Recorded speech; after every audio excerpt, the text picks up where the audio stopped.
Gagawa tayo ng pastrami egg cheese sandwich.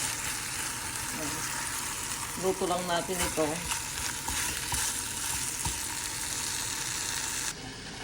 Gagawa tayo ng pastrami egg sandwich. Nagbit ako ng 2 eggs.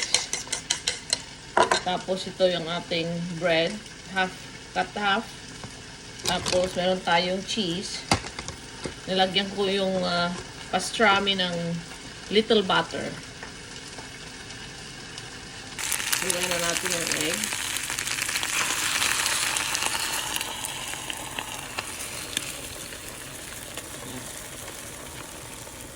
Yan lang natin maluto yan. Tapos lagay natin yung cheese. Then patong natin yung bread. Yan, nilagyan na natin ng black pepper at saka yung shredded cheese. Then, luto lang natin konti. Lagay natin yung bread. Yan, pinatong na natin yung bread. Kasi flip natin.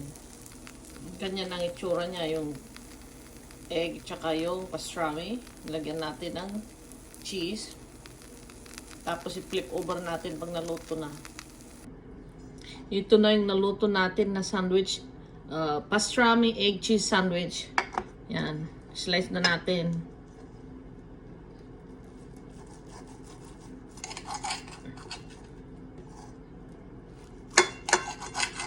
Yan. Ang itsura niya. Yan.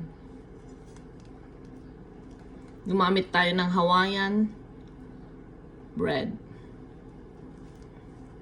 Tikman natin.